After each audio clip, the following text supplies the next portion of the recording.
hari ini kami anak-anakmu hendak melakukan pembelajaran. Semoga apa yang kami perbuat sebentar boleh sesuai dengan kehendak-Mu. Ini doa, ini harapan kami, Engkau kami puji kini dan sepanjang segala masa. Amin. Dalam nama Bapa dan Putra dan Roh Kudus. Amin.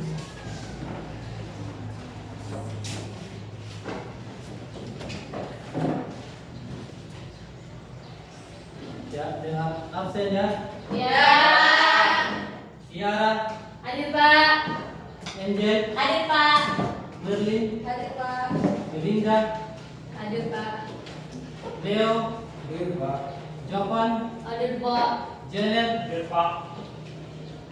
Ipang. Hadir Pak. Oce. Hadir Pak. Ayu. Hadir Pak. Nia. Hadir Pak. Yana. Hadir Pak. Devita. Hadir Pak. Sia. Hadir Pak. Race. Hadir Pak. Christine. Hadir Pak. Christina. Hadir Pak. Merlin. Hadir Pak. Ya.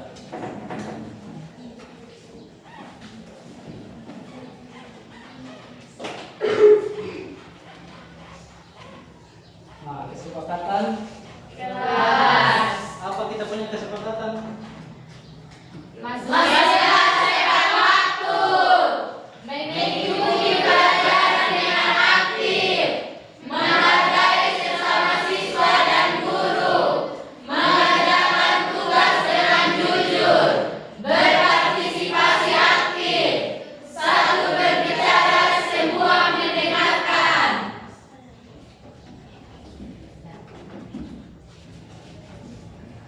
Nah, sekarang topik pembelajaran kita itu harmonisasi hak dan kewajiban Asasi manusia dalam perspektif Pancasila. Nah, sebelum kita mulai pelajaran, mari kita menyanyikan lagu nasional dari dalam Pancasila. Ayo berdiri.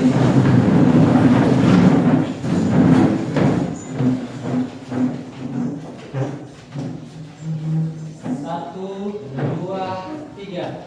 Garuda Pancasila, akulah pendukungmu, patriot proklamasi, sedia berkorban untukmu. Pancasila dasar negara, rakyat adil makmur sentosa, pribadi bangsaku. Ayo maju, maju, ayo maju, maju, ayo maju, maju. Ya, silakan dulu.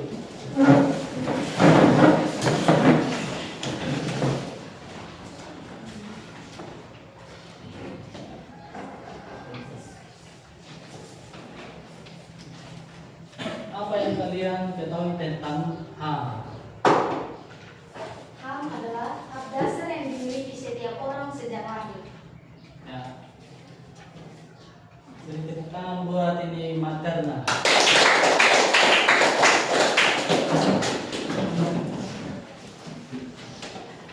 Hak dasar yang dimiliki oleh setiap Manusia. itu sejak lahir. Nah, apa contoh pelanggaran HAM yang kalian dengar? Yang pertama KDRT, kekerasan dalam rumah tangga. Yang kedua pencemaran nama baik.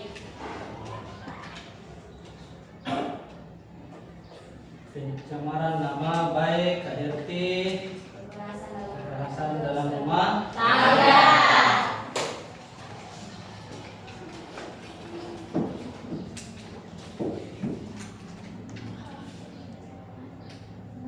Nah, motivasi siswa, coba macam motivasi siswa. Menyediakan siswa kawan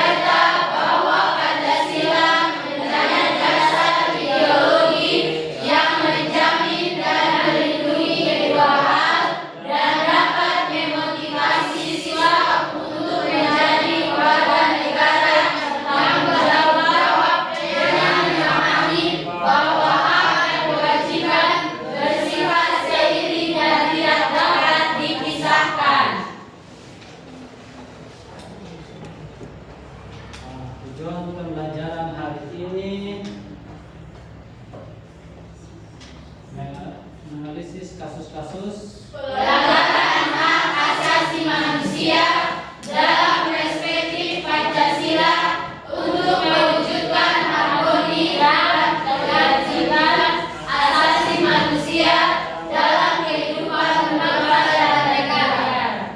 itu tujuan pembelajaran hari ini ya.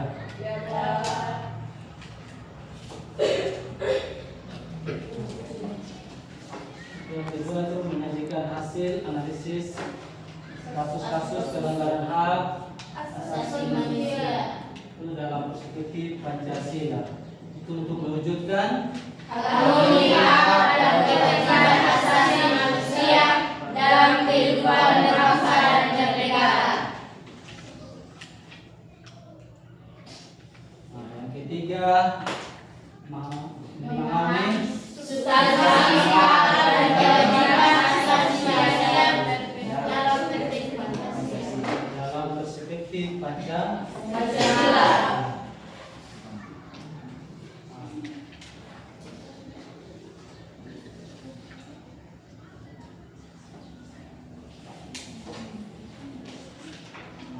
Jadi sekarang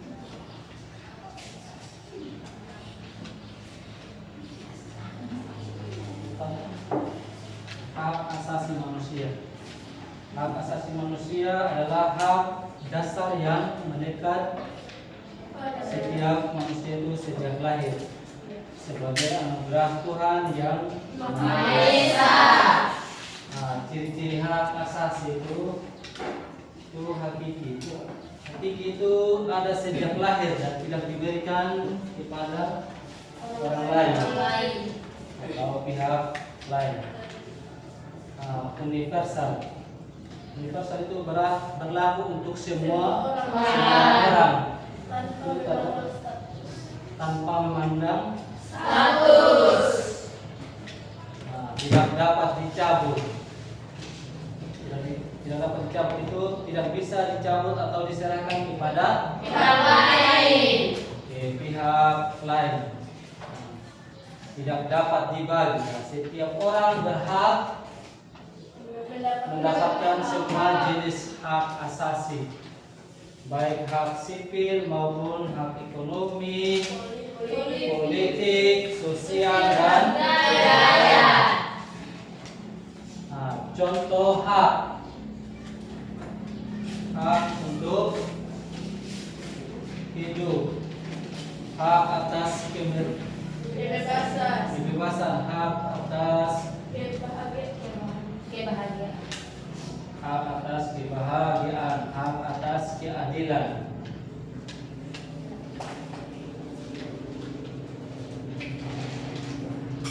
Pengertian kewajiban asasi.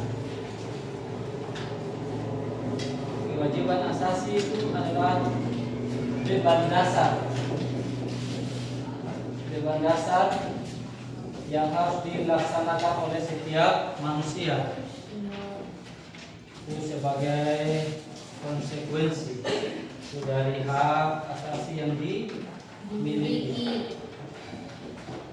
Sifatnya itu bersifat mengikat.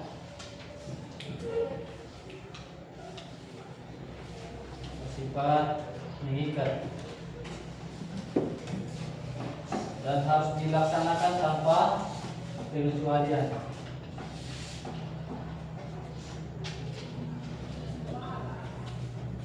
Contohnya menghormati dan menghargai orang lain atau menjaga martabat orang lain.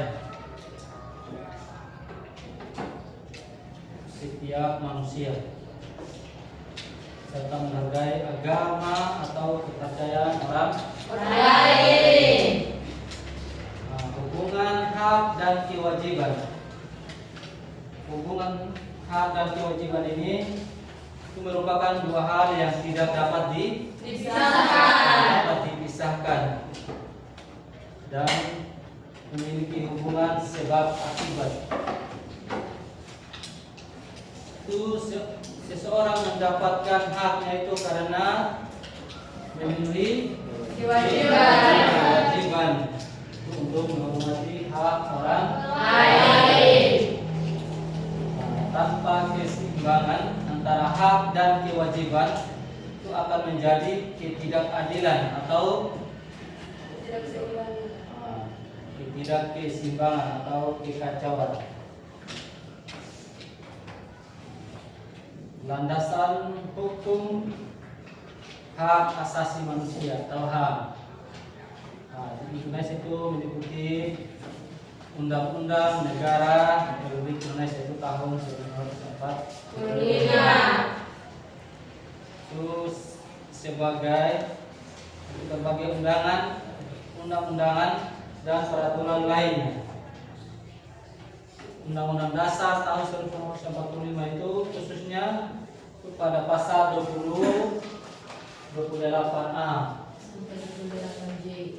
itu sampai pada 28J itu menjadi landasan atau konstitusional. Itu sementara Undang-Undang Nomor 39 tahun 1995 itu memberikan penjabaran yang lebih rinci. Itu landasan hukum utama. Itu Undang-Undang Dasar Negara Republik Indonesia. Itu menjadi fondasi utama itu HAM di Indonesia. Itu terutama pada pasal 28A hingga 28J. Itu yang menjamin berbagai hak. Undang-Undang Nomor 39 tahun 1945 itu tentang HAM. Itu merupakan penjabaran lebih lanjut dari amanat Undang-Undang Dasar tahun 1945 untuk mengatur hak-hak dasar, pelanggaran HAM, serta pembentukan lembaga serta Komnas HAM.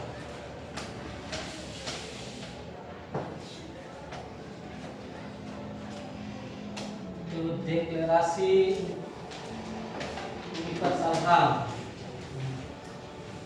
Indonesia itu mengakui deklarasi ini sebagai salah satu landasan hukum sepertinya yang tertera dalam beberapa undang-undang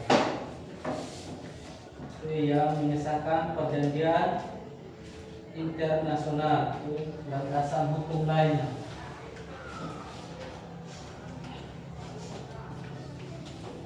Undang-Undang Nomor 26 tahun 2000 tentang pengadilan hak asasi manusia.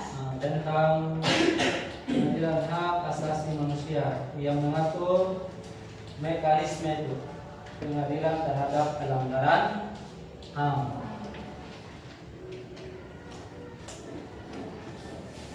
Undang-Undang Nomor 12 tahun 2005 itu tentang pengesahan Konvenan Internasional itu tentang hak-hak sipil dan politik. Itu hak-hak sipil dan politik. Itu untuk mengesahkan perjanjian internasional yang terkait dengan hak-hak sipil dan politik.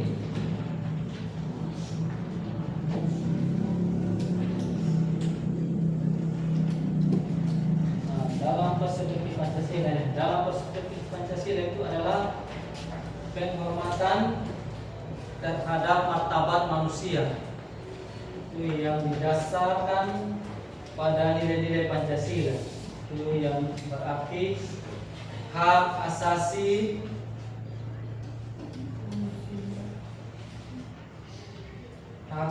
manusia itu yang diakui, dijamin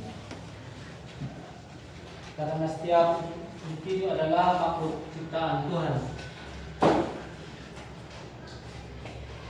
itu yang memiliki martabat dan nilai yang sama di mata hukum. Pancasila ini menjadi dasar yang kuat untuk melindungi dan menjamin hak dan kepentingan bersama demi terciptanya masyarakat yang adil dan beradab.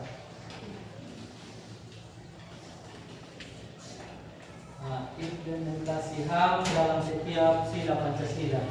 Itu sila pertama, bunyinya sila pertama. Ketuhanan Yang Maha Esa. Ketuhanan Yang Maha Esa. Sesuai sila pertama itu menjamin hak warga negara. Itu untuk memeluk agama dan beribadah sesuai Kepercayaan masing-masing. Kalau sila kedua, keadilan dan kemanusiaan yang beradab. kemanusiaan yang adil dan Beradab. Nah, sesuai sila kedua ini mengakui persamaan derajat, hak dan kewajiban setiap manusia, serta menjamin hak untuk mendapatkan perlakuan yang adil. Itu sesuai dengan sila kedua. Kalau sila ketiga, Persatuan Indonesia. Persatuan Indonesia.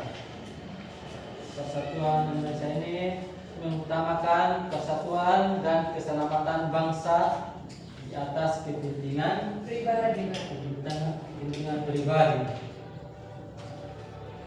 Dengan semangat gotong royong untuk menjaga keutuhan bangsa. Nah, itu sesuai sila ketiga. Kalau sila keempat, Kegiatan yang dipimpin oleh hikmat kebijaksanaan dalam permusyawaratan perwakilan.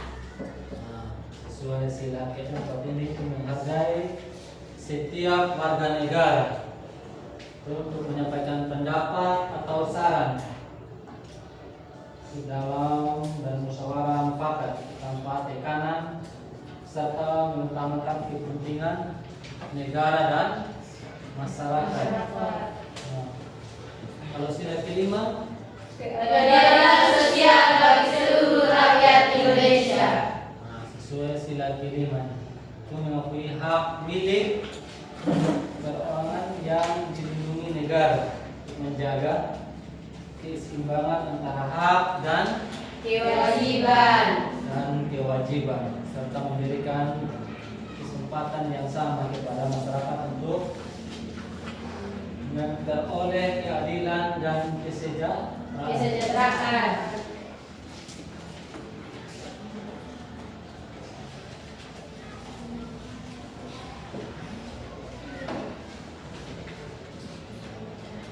Kasus pelanggaran HAM di Indonesia ini. Kasus pelanggaran HAM di Indonesia itu faktor penyebab pelanggaran HAM itu berbagai faktor internal yang berasal dari diri sendiri atau individu, seperti egois, tingkat kesadaran HAM yang rendah, intoleransi, rendahnya moral dan empati, kondisi psikologis, rasa balas dendam. Nah, itu tadi faktor internalnya. Kalau faktor eksternalnya itu penyalahgunaan Kekuasaan. itu sistem hukum yang tidak berfungsi. Itu yang ketiga, kesenjangan sosial dan politik. Masalah ekonomi, kurangnya sosialisasi HAM, Teknologi. penyalahgunaan Teknologi. Kalau sikap egois itu mementingkan Diri sendiri. tidak kesadaran HAM, kesadaran HAM yang rendah Menyebabkan pelaku pelanggaran HAM berbuat sembarangan. kurangnya pemahaman dan penghargaan terhadap hak asasi Manusia. membuat individu berperilaku sewenang-wenang. sikap tidak toleransi, untuk ketidakmampuan menghargai perbedaan suku, agama, ras atau budaya. Itu dapat memicu diskriminasi,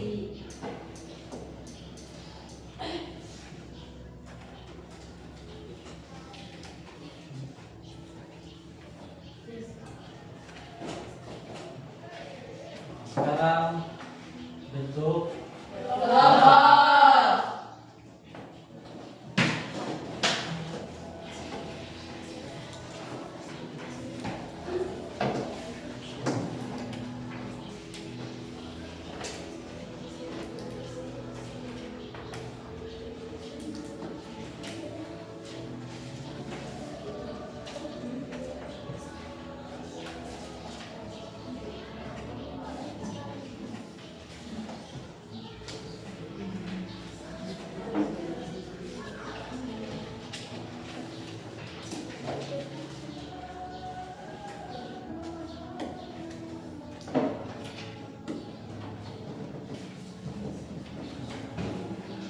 kelompok, bentuk kelompok dulu.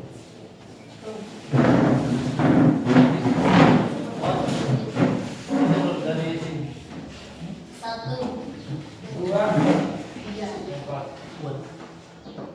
5, 5, 6, 7. 8, Itu sampai 4. Habis itu ulang lagi begitu. Satu. ini sama guna. Bagian situ kalau satu. Iya.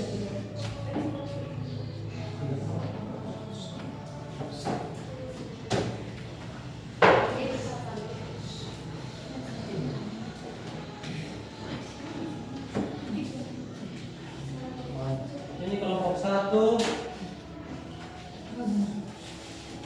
kelompok 2,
Nah, judulnya itu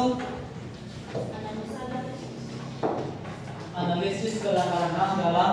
Perspektif Pancasila. Nah, tujuannya untuk menganalisis pelanggaran Mencari solusi. pelanggaran HAM, mencari solusi dasar. Berdasarkan nilai Nilai-nilai Pancasila. berdasarkan nilai-nilai Pancasila.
dari kasusnya itu tadi.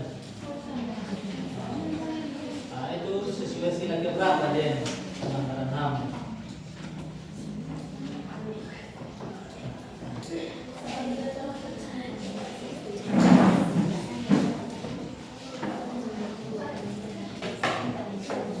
Nah, sesuai kasus itu hak asasi apa yang dilanggar?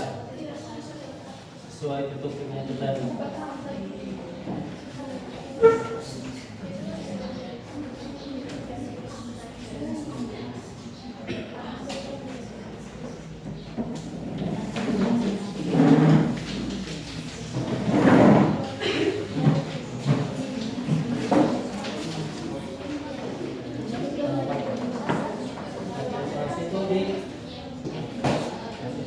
Presentasi sesuai sila apa yang dilanggar, sila pertama kah atau sila kedua, sila ketiga atau sila keempat. Nah, hak apa yang dilanggar itu sesuai dengan kasus tadi. Nah, kewajiban apa yang dilanggar.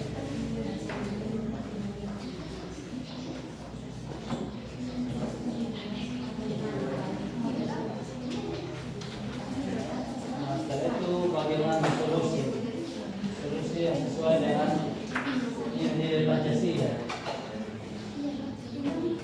untuk mengatasi kasus ini.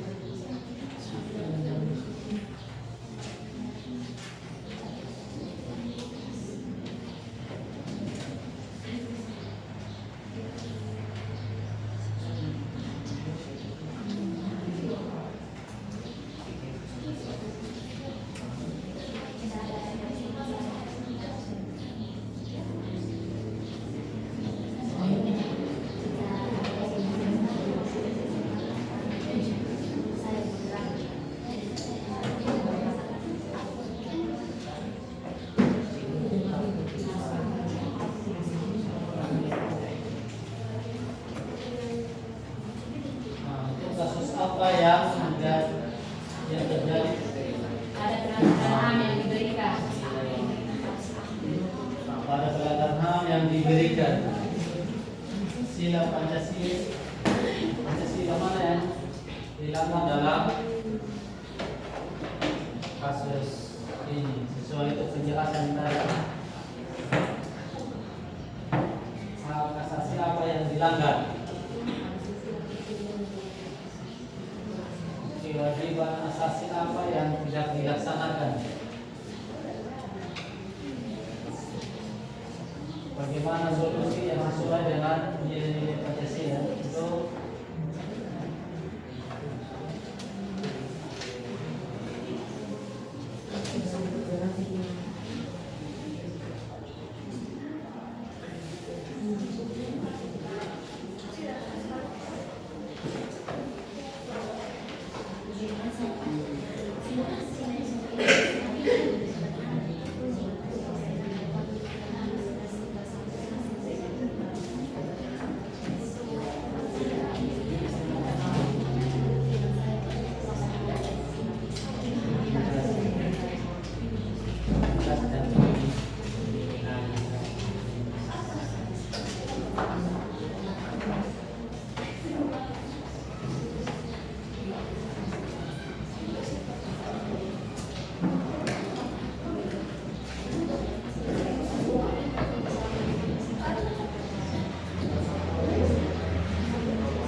membaca kasus itu sesuai pertanyaan itu.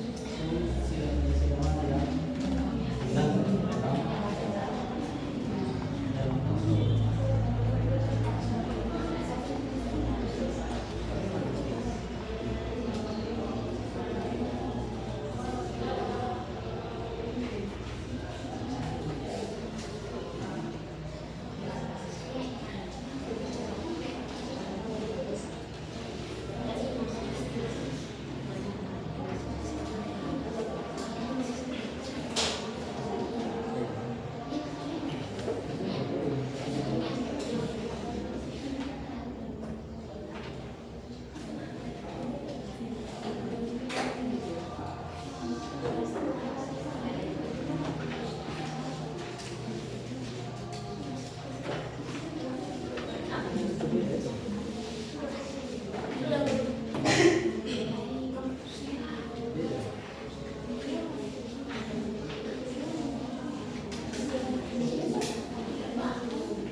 Siapkan pertanyaan untuk kelompok 1 dan 2. Iya, Pak. Ada kelompok 2 juga nih, harus siapkan pertanyaan buat kelompok 1 dan 3. Nah, kelompok 1 juga siapkan pertanyaan untuk kelompok 2 dan 3.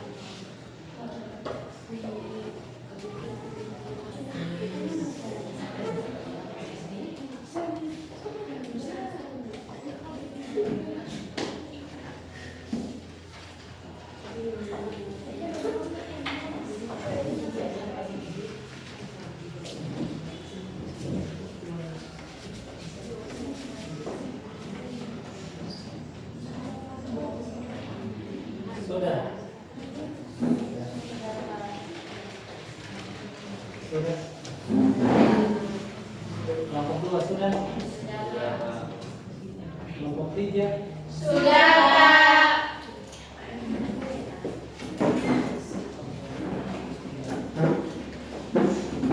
siap untuk Presentasi. presentasi. Dari kelompok mana dulu? 3.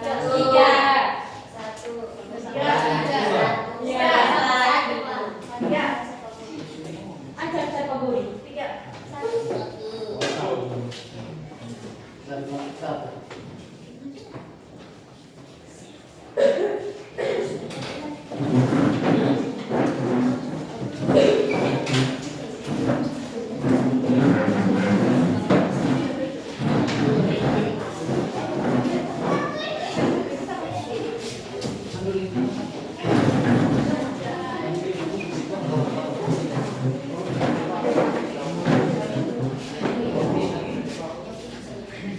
Pada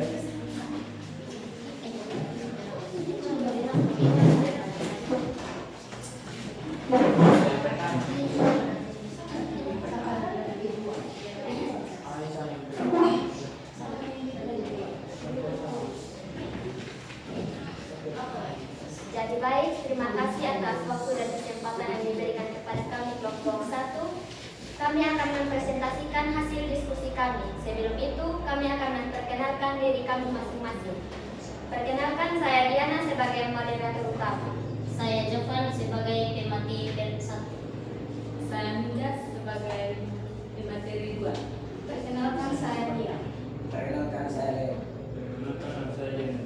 Kepada pemateri 1, saya persilakan. Kasus apa yang terjadi? Sila Pancasila mana yang dilanggar dalam kasus ini? Jelaskan. Hak asasi apa yang dilanggar? Kewajiban asasi apa yang tidak dilaksanakan? Dan yang terakhir, bagaimana solusi yang sesuai dengan nilai-nilai Pancasila untuk mengatasi kasus ini?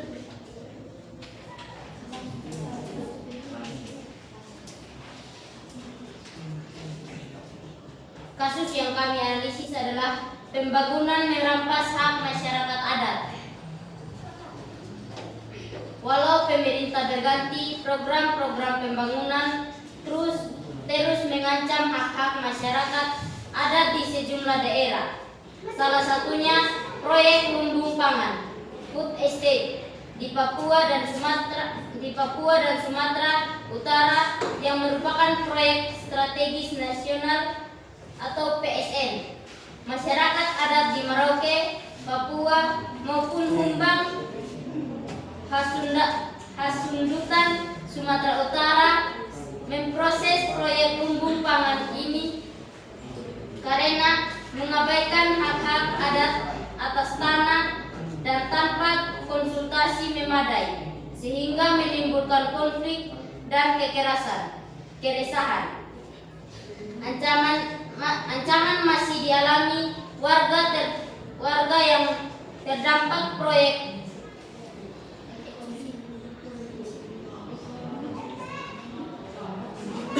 Eko Rempang City.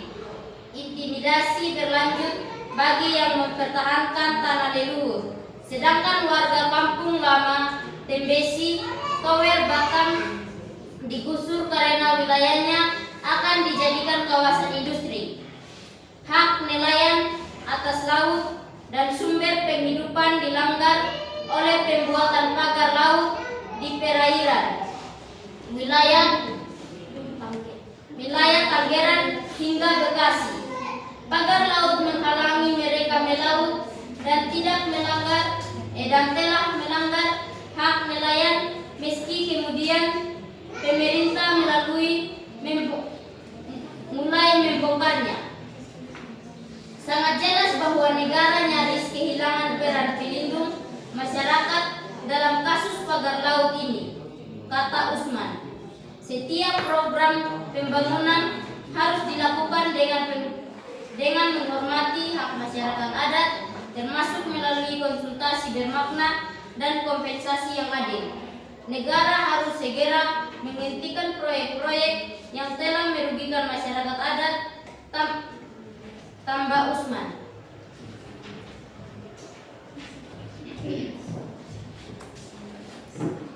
Teman-teman sekalian, berdasarkan kasus yang kami analisis tadi, di sini ada pertanyaan. Yang pertama, sila Pancasila apa yang dilanggar? Jawabannya, yang pertama sila kemanusiaan yang adil dan beradab.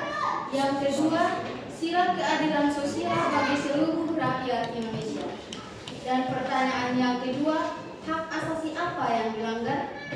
Jawabannya, hak atas tanah dan sumber daya alam, hak atas pengakuan dan perlindungan hukum. Pertanyaan yang ketiga, kewajiban asasi apa yang dilanggar? Yang pertama, kewajiban untuk menghormati hak asasi orang lain. Yang kedua, kewajiban untuk melindungi dan menghormati hak-hak masyarakat. Pertanyaan yang keempat, bagaimana solusi yang sesuai dengan nilai-nilai Pancasila untuk mengatasi kasus ini? Yang pertama, mengakui dan menghormati hak masyarakat adat. Yang kedua, pembangunan yang berkelanjutan dan berkelanjutan. Sekian presentasi dari kami. Jika ada pertanyaan, kami persilakan.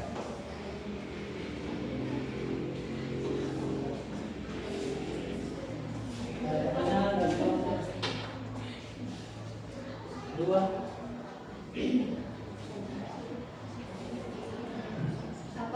dari kelompok 2 dan 3 ada pertanyaan?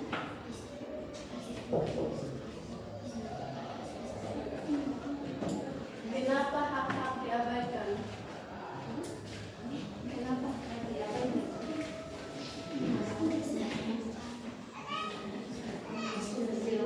Masih ada. Apakah pelanggaran pembangunan merampas hak masyarakat adat? Apakah pembangunan perampasan masyarakat adat terjadi juga di Sumba atau tidak?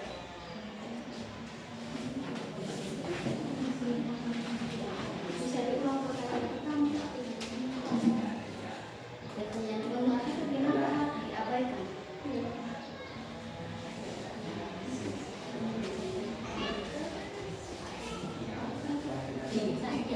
Jadi baik, saya akan menjawab pertanyaan dari kelompok 3. Pertanyaan dari Marlin, kenapa hak-hak diabaikan? Karena banyak orang yang lebih mementingkan diri sendiri ketimbang orang lain. Jadi mereka mementingkan diri sendiri tanpa memikirkan hak-hak yang ada juga pada orang lain. Terima kasih. yang kedua, tolong diulang.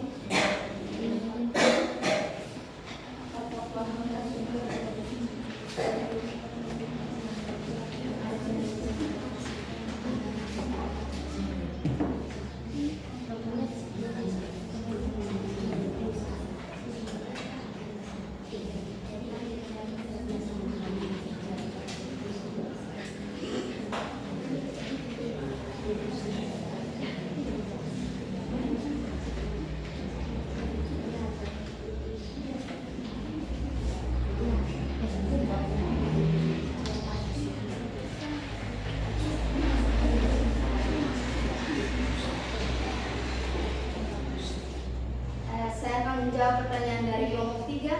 Ya, pernah terjadi di Sumba pembangunan merampas hak masyarakat adat. Jadi jawabannya saya terima. Terima kasih. Dari kelompok 2. Demikian dari hasil presentasi kami. Atas perhatian Pak Guru dan teman-teman kami ucapkan limpah terima kasih. Tepuk jempol. Jempol kanan, jempol kiri, 2 jempol. Salut. Terima kasih buat kelompok yang sudah mempresentasikan hasil diskusinya.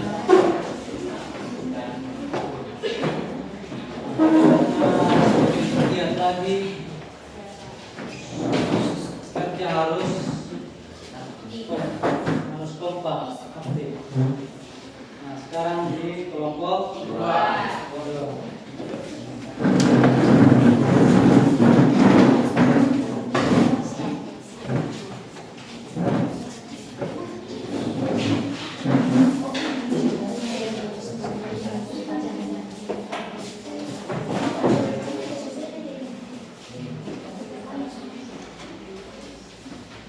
Terima kasih atas waktu dan kesempatan yang diberikan oleh kelompok kami, kelompok 2. Sekarang kami akan mempresentasikan hasil kerja diskusi kami. Sebelum itu kami akan memperkenalkan nama kami masing-masing. Perkenalkan nama saya Oce. Perkenalkan nama saya Lia. Perkenalkan nama saya Christine. Perkenalkan nama saya Christina. Perkenalkan nama saya France. Perkenalkan nama saya Ivan. Kepada pembaca saya persilakan untuk membacakan hasil kerja diskusi kami. Judul Analisis Kasus Pelanggaran HAM dan Perspektif Pancasila. Tujuan menganalisis kasus pelanggaran HAM, mencari solusi berdasarkan nilai HAM dan mencari solusi berdasarkan nilai-nilai Pancasila. Soal kasus apa yang terjadi? Soal nomor 1, kasus apa yang terjadi? 2, sila Pancasila mana yang dilanggar dalam kasus ini? Jelaskan. 3, hak asasi apa yang dilanggar? 4, kewajiban asasi apa yang tidak dilaksanakan? 5, bagaimana solusi yang sesuai dengan nilai-nilai Pancasila untuk mengatasi kasus ini?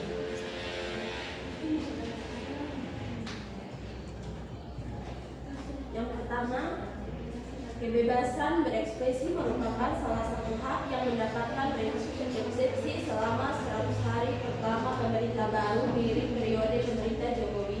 Undang-Undang Informasi dan Transaksi Elektronik atau IT dipakai untuk transliterasi suara kritis. Setia Pertiwi, seorang pekerja di Jakarta, diancam penjara karena bersuara terkait ketidakadilan di tempat kerjanya. Walau jaksa menuntut hukum 1 tahun penjara atas dakwaan pencemaran nama baik, BN dapat langsung membebaskan Setia.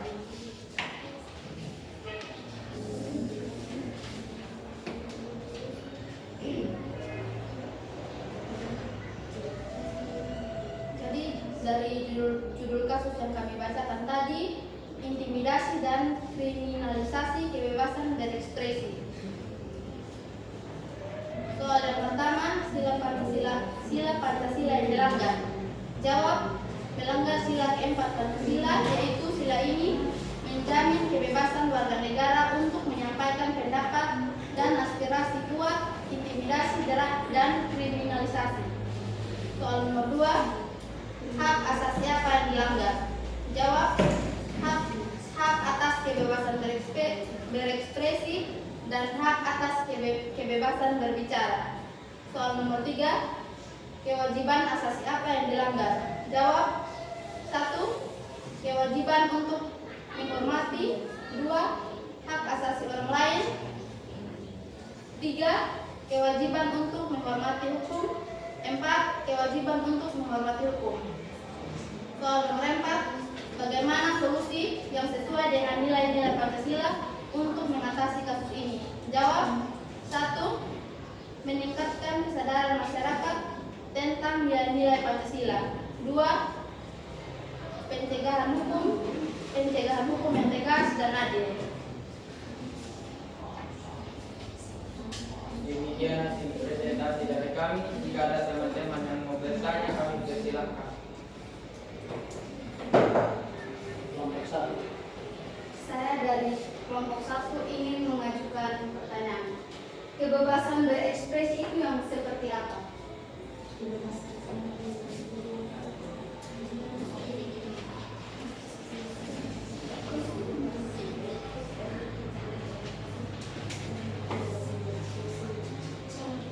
Ada lagi dari kelompok 1. Saya dari kelompok 1 ingin bertanya, apa itu intimidasi?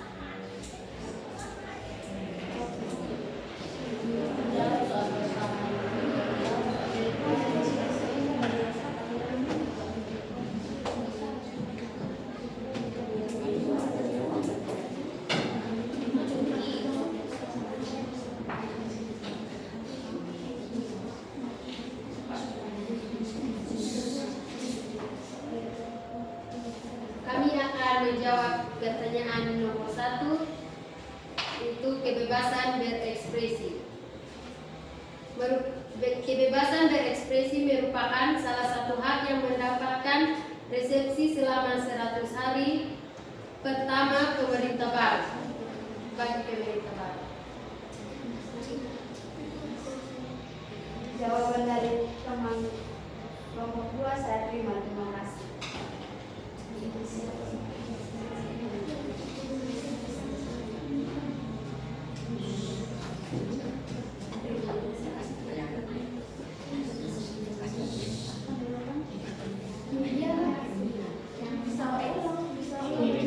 Apa itu intimidasi?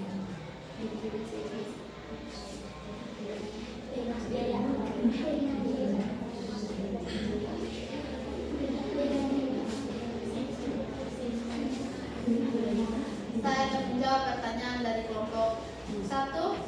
Jadi intimidasi itu adalah suatu kriminal begitu.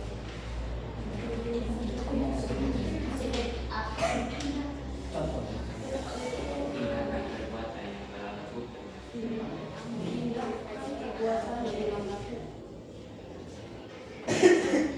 Jawaban dari kelompok 2 saya terima dengan baik. Kami dari kelompok 3 pas karena cara penyampaiannya sudah kami bisa terima dengan baik. Sekian hasil presentasi kami ucapkan lupa terima kasih. Tepuk jempol. Jempol kanan, jempol kiri, 2 jempol. Salut.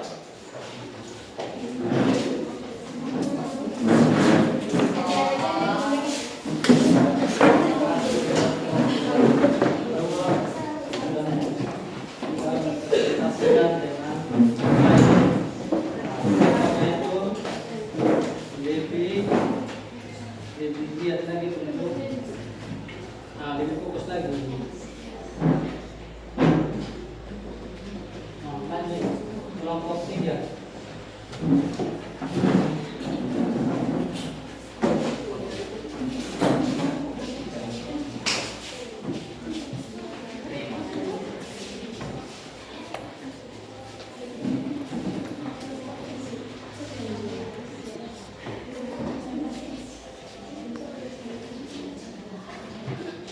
Jadi baik, terima kasih atas waktu dan kesempatan yang diberikan kepada kami kelompok 3. Untuk itu, saya persilahkan kepada teman saya pembawa materi untuk membacakan. Kasus yang kami analisis adalah tentang kekerasan dan pembunuhan di luar hukum. Salah satu bentuk pelanggaran HAM yang dominan terlihat selama 100 hari pertama pemerintahan baru adalah kekerasan dan pembunuhan di luar hukum oleh aparat. Tren ini adalah kelanjutan dari kasus-kasus yang terjadi di 2024 saat kekerasan aparat dan impunitasnya mencapai level endemik di institusi seperti Polri dan TNI.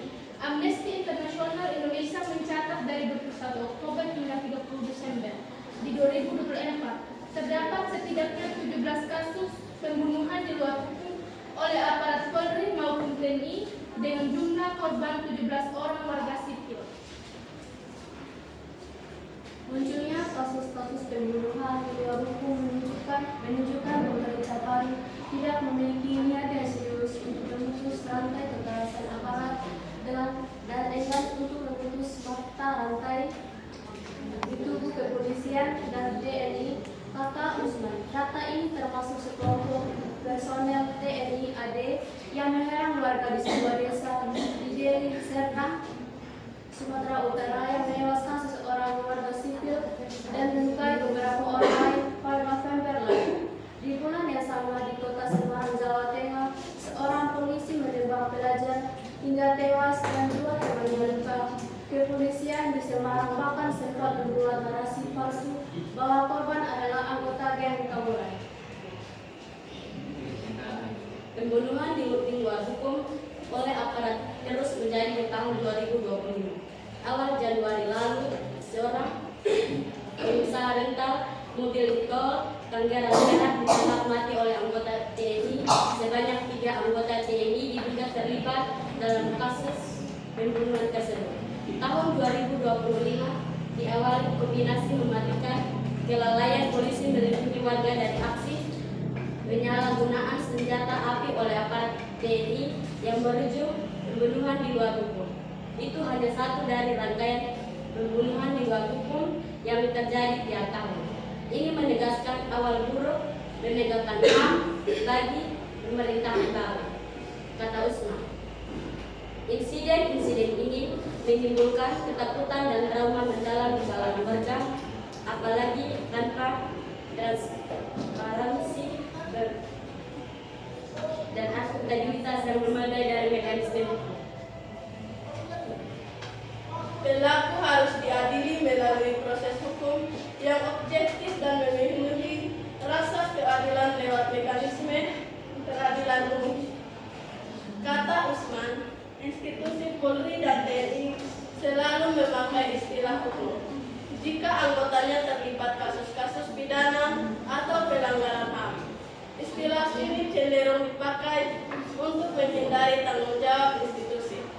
Institusi memiliki tanggung jawab atas segala tindakan yang dilakukan oleh anggotanya di lapangan, terlebih jika mereka menggunakan senjata api untuk melakukan tindakan pidana, pembunuhan atau pelanggaran HAM lainnya. Parahnya, dalam kasus penembakan menembakkan pos rentan. TNI terkesan membela anggotanya jelas, melanggar HAM dengan mengatakan anggotanya terpaksa membela diri dengan menembak karena dikeroyok tanpa didukung bukti.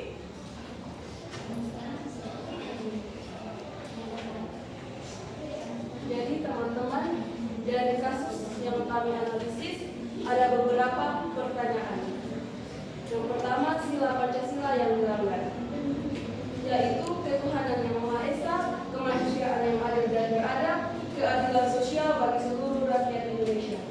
Yang kedua, hak asasi yang dilanggar adalah hak atas kehidupan, hak atas keamanan dan keselamatan, hak atas perlindungan dari kekerasan dan perusahaan.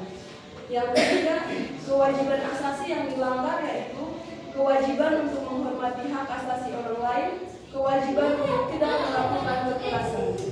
Yang keempat, solusi yang sesuai dengan nilai-nilai Pancasila untuk mengatasi kasus ini adalah penegakan hukum yang tegas dan adil dan penguatan sistem keamanan dan penegakan hukum.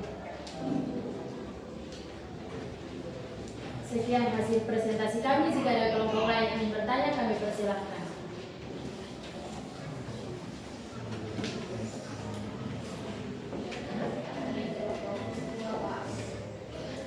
Dan kelompok 2 dari kelompok 1. Saya dari kelompok 1 ingin bertanya, apa solusi dari teman-teman kelompok 2 ketika teman-teman melihat secara langsung tindakan kriminal tersebut terjadi? Contohnya pembunuhan.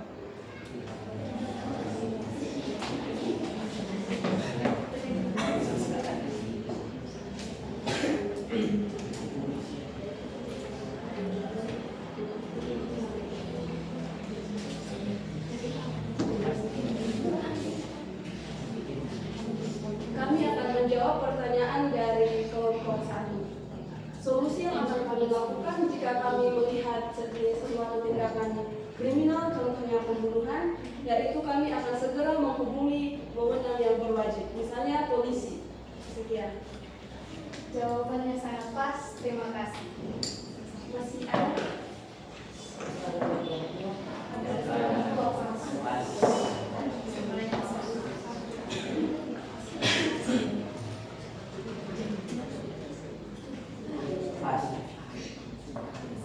Sekian hasil presentasi kami. Jika ada tutur kata yang salah, kami mohon maaf. Sekian dan terima kasih. Yaitu jempol. Jempol kanan, jempol kiri, dua jempol. Salut.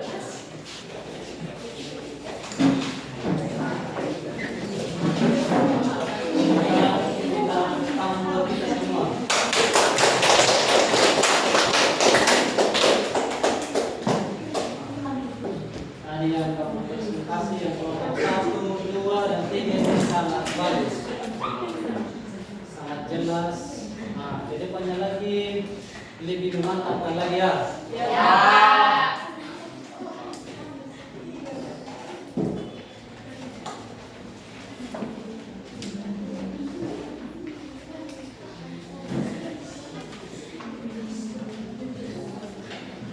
Karena itu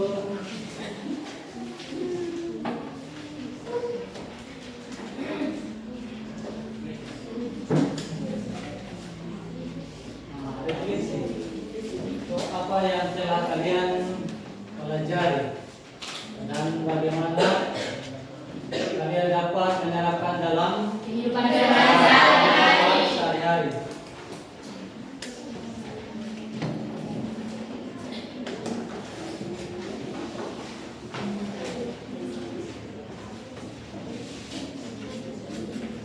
Sekarang tulis. Siap. Siap cerdas.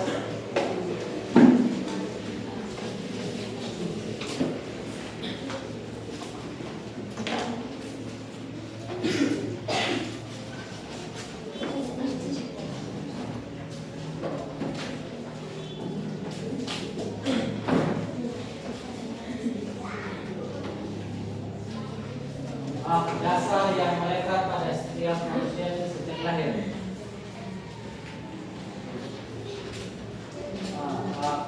negara kah, kewajiban asasi, hak asasi manusia, atau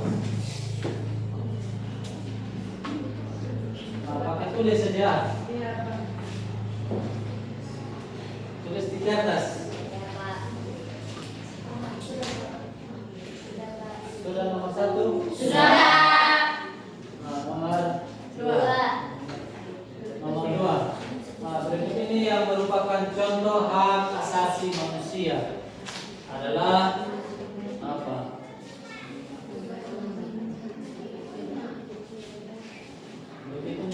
Berikut ini yang merupakan contoh hak asasi manusia.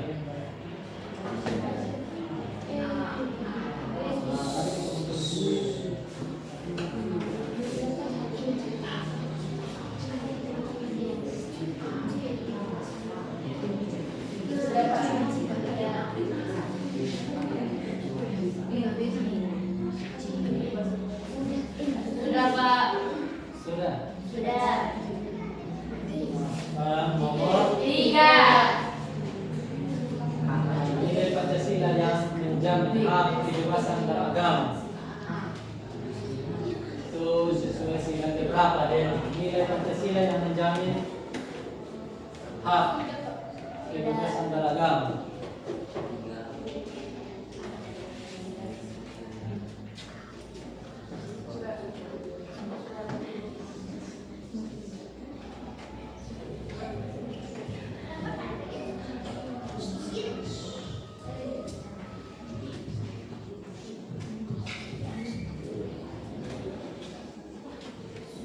Sudah. Nomor 4. Contoh perilaku yang mencerminkan penghormatan terhadap HAM. Contoh perilaku yang mencerminkan penghormatan HAM.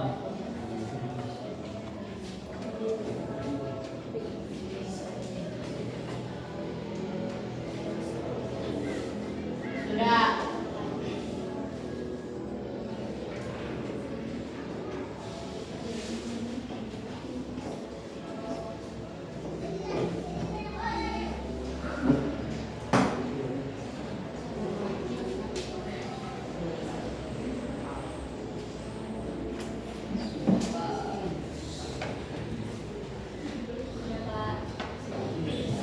Sudah. Sudah. Nomor 5. upaya yang dapat dilakukan untuk mencegah pelanggaran HAM.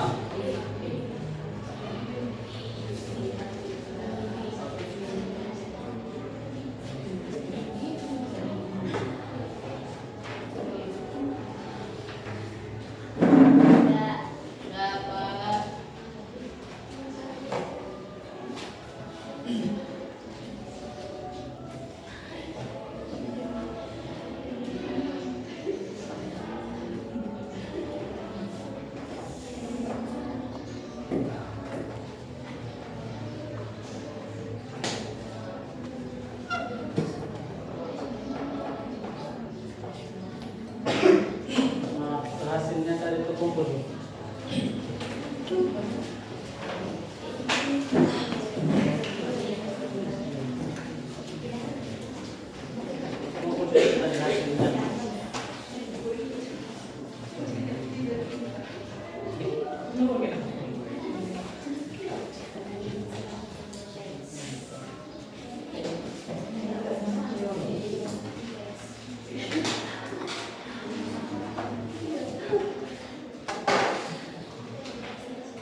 kewajiban asasi manusia dalam perspektif Pancasila.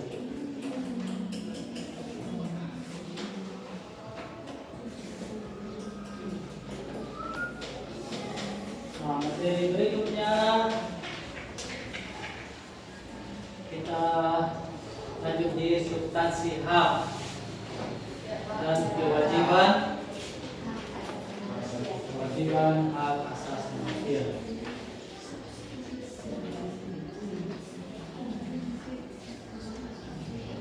Nah, kita sekarang mulai kita breaking dulu.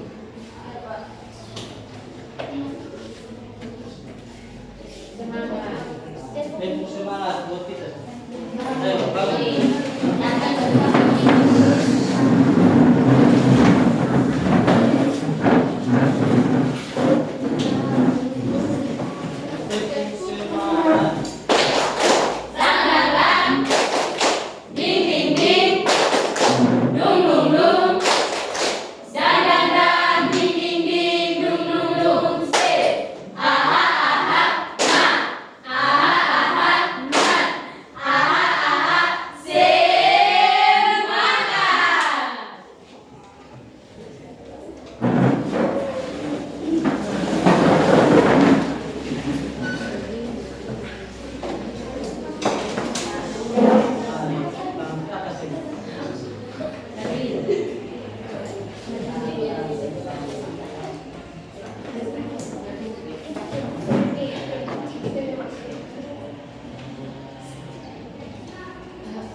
Sekian pertemuan hari ini.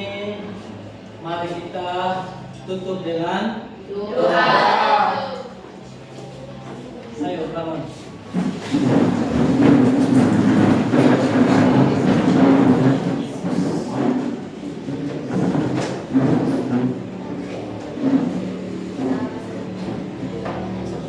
Kita tutup dulu. Tangan ke atas. 1, 2, 3. Tangan di atas menggapai bintang, tangan ke samping burung yang terbang, tangan ke depan ikan berenang, duduk yang rapi siap berdoa. Salah satu kita dalam doa.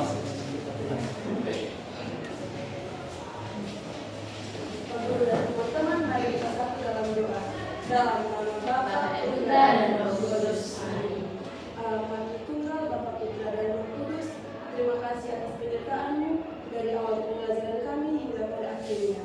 Semoga apa yang kami belajar ini menjadi bekal kami di masa depan. Ini doa, ini harapan kami yang kami sampaikan kepadamu lewat pengantaran Yesus Kristus Putramu yang bersama dengan Engkau dalam persatuan Roh Kudus, hidup dan berkuasa Allah sepanjang segala masa. Amin. Dalam nama Bapa Bapa dan Putra dan Roh